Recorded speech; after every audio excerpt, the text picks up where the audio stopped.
Charkadeus Vidiswavs and Iswav Balanis Levandrovsky.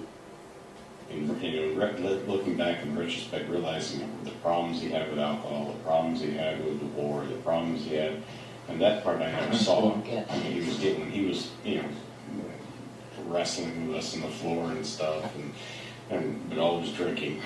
I didn't see the drinking part.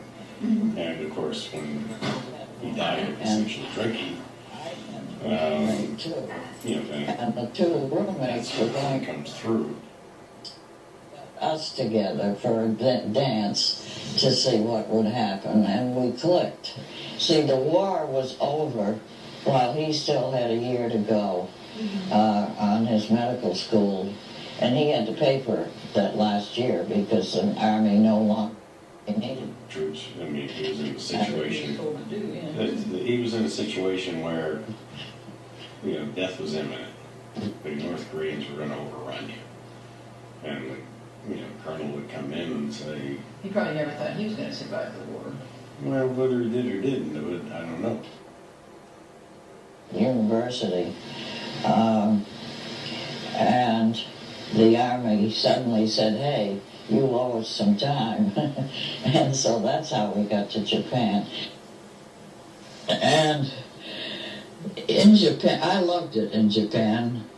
When we first got there, why we were living the life of Riley, as were all of the occupation troops. We were occupation troops at that point. And we had been going to geisha parties and dances and going shopping, trips to sightseeing places and so forth.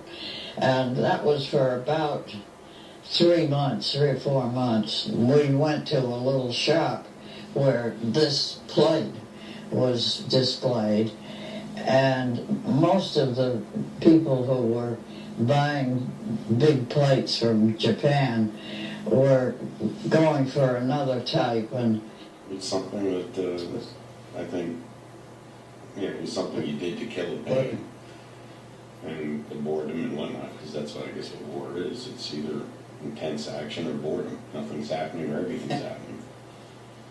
And interestingly, my father don't have the sports memories, the play memory. He was not into. He was not a. Never took me fishing. Alice took me fishing. And this went on for about a month, I'd say. And finally, they came to an agreement. And Archie and the Japanese shop owner both embraced each other, laughing away. Both of them had had a heck of a good time. And then all of a sudden, we got orders to prepare to go to Korea. Right, and then I also remember going on rounds with him, going on... like at a hospital?